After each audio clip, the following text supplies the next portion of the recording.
Welcome to Conversations Live. For more than a decade, we've brought you the best in books, entertainment, celebrity interviews, and current events. When the movers and shakers of the world have something to say to you, they say it to us first.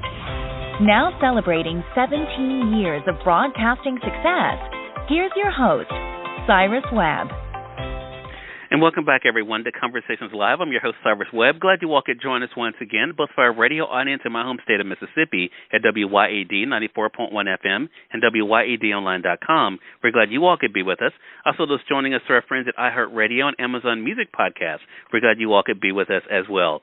Our next guest and I had a great conversation on camera for Amazon Live recently, and she's written a book not only about her life and life lessons, but I think so many reflections that all of us can benefit from. I'm excited to welcome today, for her first visit to us here on the radio side, actress and now author Kathleen Kinmont. We're going to talk to her not only about her book, I Should Have Been Nicer to Quentin Tarantino, and other short stories of epic fails and saves, but what it's been like for her to let us into her life lessons, and, of course, all the great things she's been able to learn that now she's able to share with us.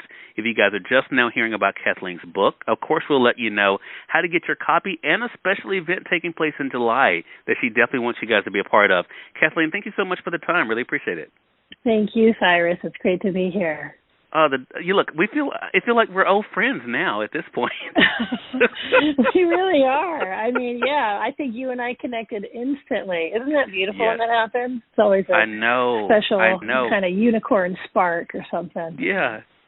Well, and I think that is one of the great things about life, and in particular your life, Kathleen, because you seem to have such a connection with others as well as experiences.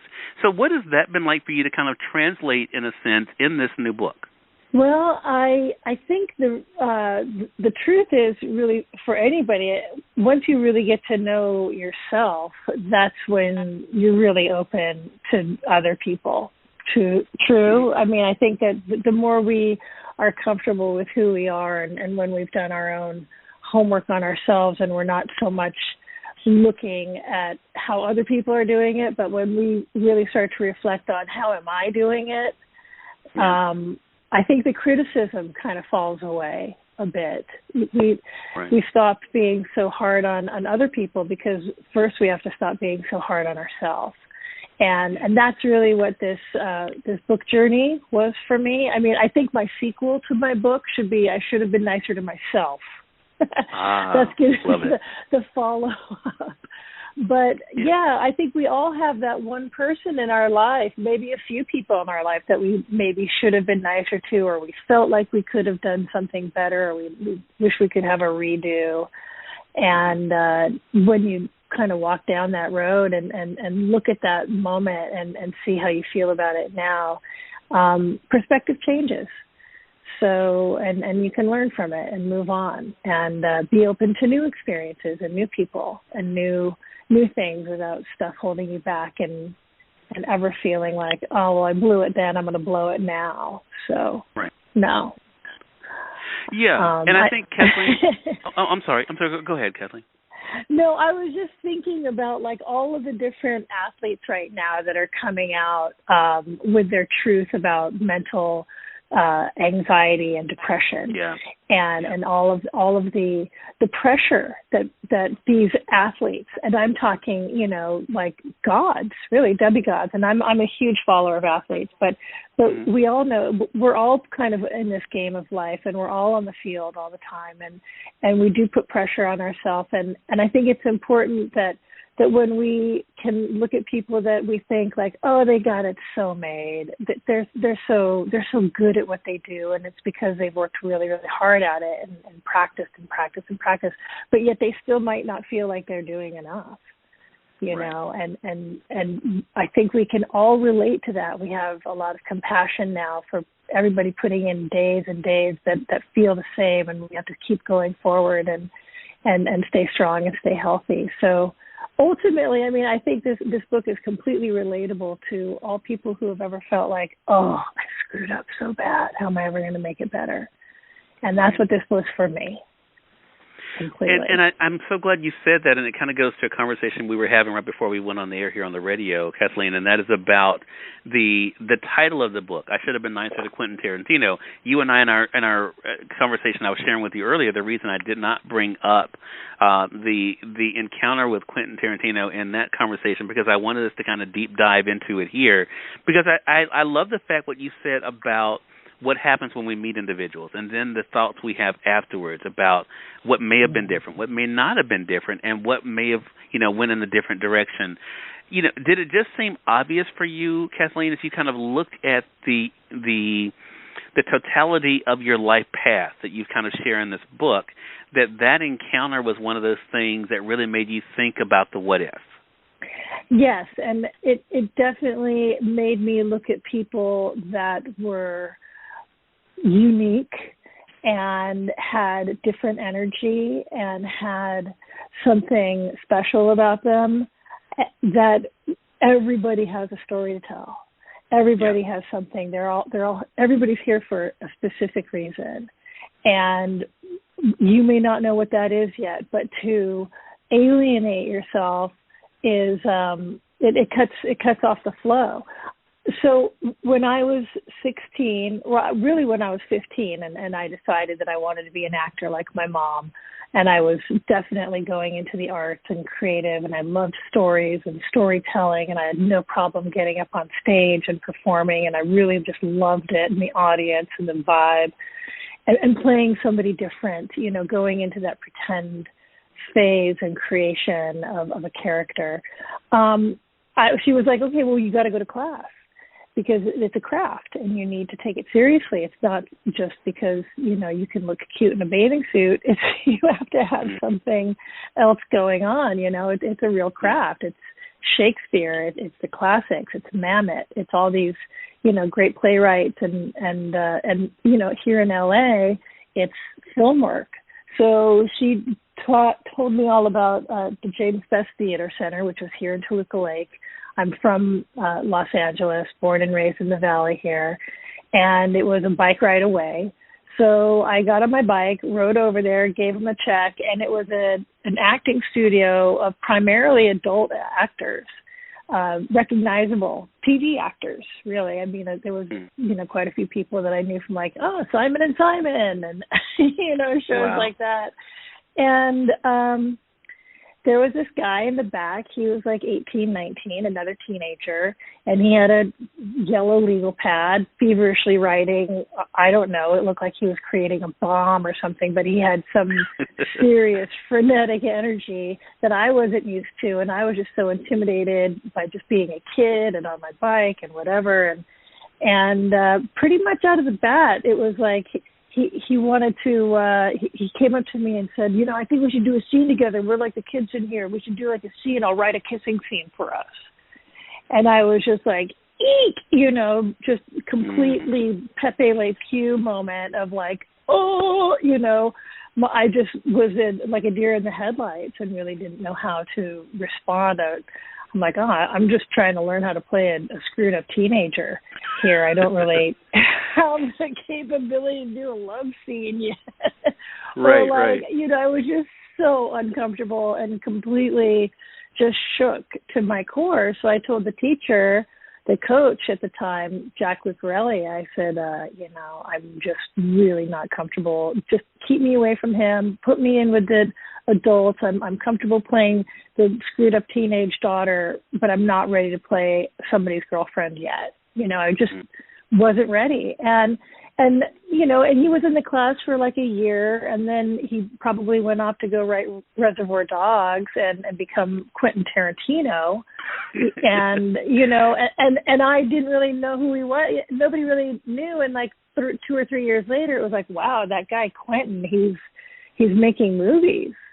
And I always thought, God, I should have just said, well, maybe we don't have to do a kissing scene, but maybe we could do like a breaking up scene. Let's start with that. I always was kind of reenacting the scenario of how it could have gone down. And then I just found myself kind of beating myself up over it.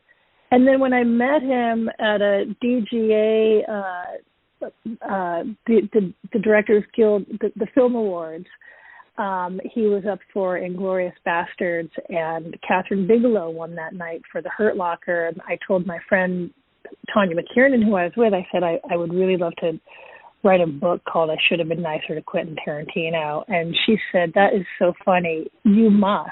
And I said, what? Write the book? She goes, no, you must go tell him that before we leave here tonight. And I said, well, look, if he wins, it's not good timing. But if he doesn't, sure, I'll go over and say hi, see if he remembers me. He saw me coming over. He instantly knew who I was. I told him, this is so great to see you. I'm so happy for you. Congratulations on your amazing career. You're just awesome. And I've decided I'm going to write a book titled I Should Have Been Nicer to Quentin Tarantino. And his head snapped back and he started laughing. And I thought, wow, this is actually pretty fun. I've got Quentin Tarantino laughing in front of Christoph Waltz and Brad Pitt and Angelina Jolie, and everybody's so cool. And I'm like, well, maybe. And then I just started thinking about, this is one of those epic fail moments, and I'm kind of making it an epic save. But there's so many other stories like this in my life. What is this really about? And when I really looked back at what this whole thing was about with Quentin, the one thing I really came away from all of this was I had the ability and the strength to say no. I'm not comfortable with that. Yeah. And that is the biggest epic save.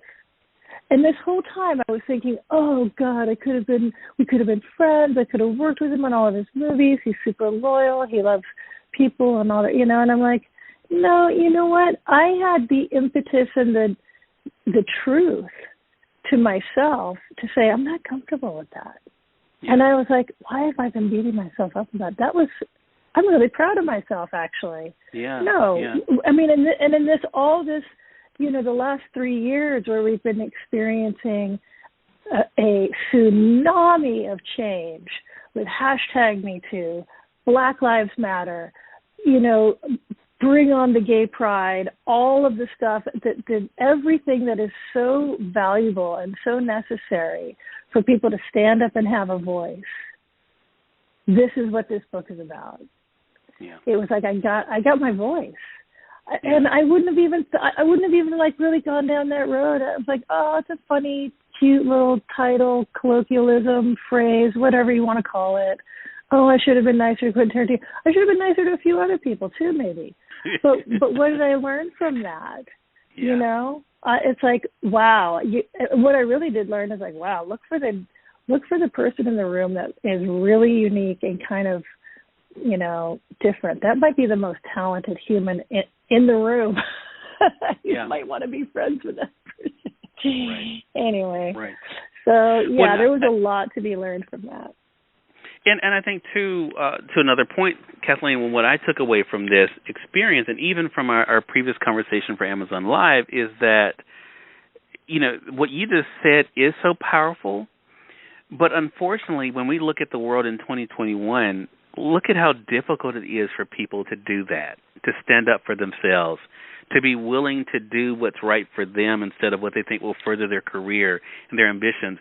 I think I know the answer to this based on our previous conversation and the impact your parents have had on you, but what do you think helped prepare you for that moment? Because, again, not everyone would have handled that situation the way you did, or even what would be considered the right way. What do you think prepared you for that? Because it had to be something in you that made you say, no, this does not feel right for me. Well, I think it was fear, and I think that people should pay attention to that. We should always be aware of when something makes you feel uncomfortable. You don't have to apologize for it. You don't have to make an excuse for it. You don't have to try and promise something instead for it. You can just simply say, no, I'm not comfortable with that, and stand by it. And I think that is just a natural muscle that's already there, like putting your hand up when somebody goes to hit you in the face or something. Like, we naturally block. It's a natural reaction to duck. And I think that it's a muscle that needs to be flexed as a self-preservation to and to not feel like, oh, I need to make it better. It just needs to just sit there and land. Yeah. It's okay. I love that. Something else, you know, I think that we spend a lot of time trying to people please. And being an actor where all I'm really selling is myself. I mean, think about it. I'm not dressing up a can of Coke and selling that. I mean, well, if I'm, you know, in a Coke commercial, sure, but I've also got to look just as cute as the can of Coke, right? Right. But I mean, it's really like I'm a salesperson on myself, and there's a lot of you know, soul searching that has to go on in that. Like, how far are you willing to create a human experience, and to what end are you comfortable going in that? Right. You know, because the human experience is massive. It's no one can have every single thing that every human has ever done. It's like trying to read every single book that's ever been written. It's impossible. So we just try to do our best and do what's honest for us and keeps us on a path where it doesn't feel self-destructive and in a place where you feel shamed. And, you know, because being compromised is something, you know, every day we have to compromise, but to what level, to what extent? You know, I'm willing to compromise and letting the guy go in front of me who's waiting to get in traffic. Sure, go ahead. You know, big deal. What's that to me? But I'm not willing to go to a place where I'm feeling unsafe or you know, I mean, that's just a limitless well of things. But I'm feeling like, you know, the people just really need to flex that muscle of what is like the first thing, that first red flag that kind of pops into your brain, where if you're not feeling it, you know, and kids really need to be encouraged to that. Women, I think we're really finding that every single person who's ever felt oppressed is now starting to feel like, wow, you know what? I don't only have a voice, but I have a group. I have a group of voices that are also there for me. And I hope that people are just really feeling that, because you're right, 2021, it's you know, the strong are surviving right now, and the strong also really need to keep supporting each other too, and, you know, patting each other on the back, going, you're doing a great job, proud of you. Yeah. Well, you talked about fear, and it's interesting. One of the things we did not talk about when we were on Amazon Live was Chapter 39 of the book on humor, and you talked about one of the biggest challenges for you and that you made. And again, some people, would not have had the courage, but I want to read a bit of this, Kathleen, and we talk about it. You wrote, one of the biggest challenges in my professional life was when I decided, while pregnant, to give stand-up comedy a try. That job really takes gonads and a dedication to fail. That really struck me because I think it's a reminder for us all, Kathleen, that we're not going to always hit the mark. We're not always going to get it right. But when did you realize, and I think it kind of ties into how we began this conversation with Tarantino, when did you realize that was okay, and that sometimes is where the greatest lessons are, in the failure? Well, certainly with every acting class I've ever been in, certainly every athletic you know, team I've ever been on. I've just in the last couple, I'm laughing because my biggest dream is to be on Dancing with the Stars right now. That's like freaking hashtag life goals right there. I want to be on that show so badly.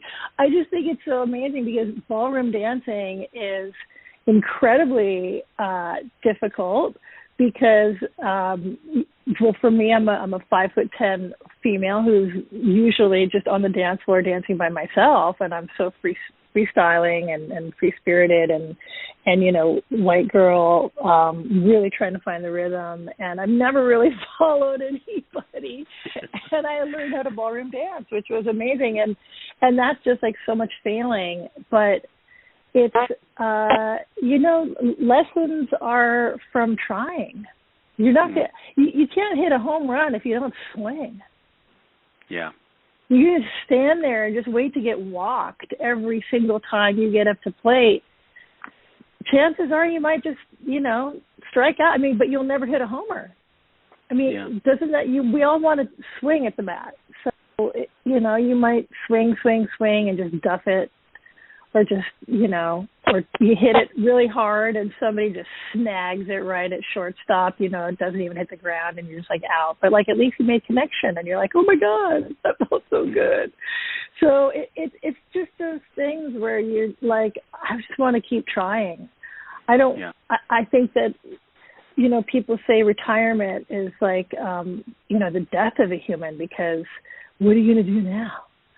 So like, let's just keep learning, even if it's just a new dance step, even if it's just, right, like pick up a book and read something new, or learn a new song, learn the lyrics to a new song, learn some lyrics to Megan Thee Stallion, expand your mind.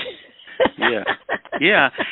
And you know what? And I think being willing to do that, Kathleen, is such a big thing, which is why I think people feel the connection with you. And even as we're kind of prepared in the beginning of the book that, hey, Kathleen's the kind of person in person you're going to want to get to know, and in this book you're going to definitely feel like you know her. And I have to say that is so true. And I think even in conversations like this, you know, as I said, you and I felt the connection with our very first conversation. And I think it's just, for one thing, realizing that all is not lost. I think, you know, so many people approach the world from such a pessimistic place. But I think I try to approach everything as a learning experience, almost looking at life as a class. And I think in this book you kind of show the importance of that as well. Kathleen, outside of the book release, you have a special event you're doing now that the world is opening back up. Talk to us about what's happening July 22nd.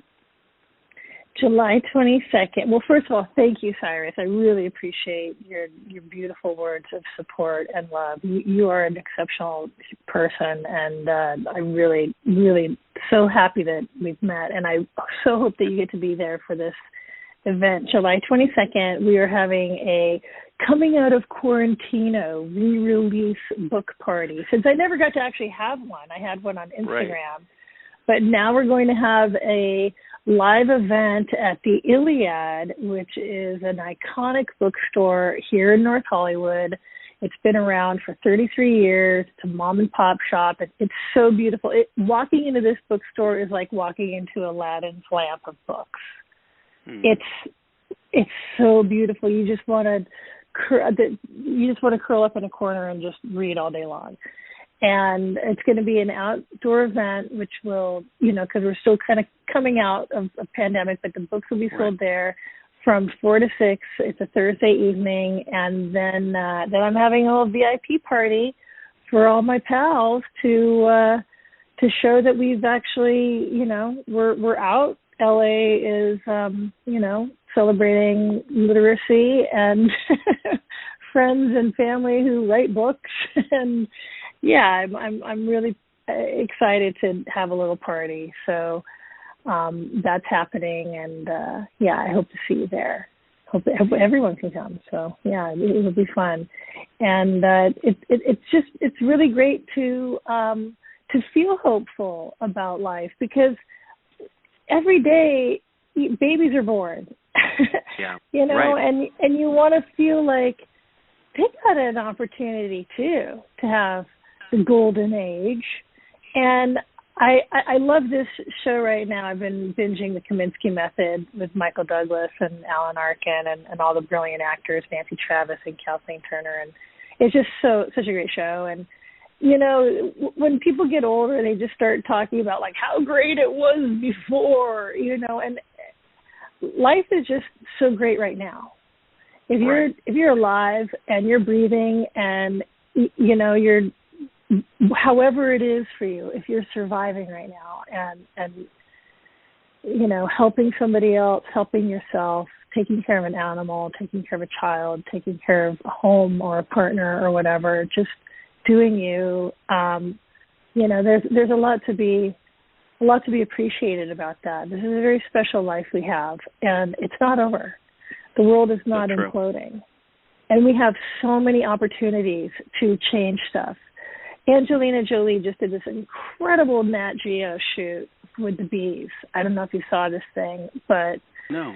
This is like one thing that we can actually change right now. And I think that we should just really embrace all those things that we can change right now and not get behind like, oh, God, it's so doomed. It's not. It's not. We're very bright. We're evolved. We're learning, and we're helping. And, you know, the more we can do to just become aware and,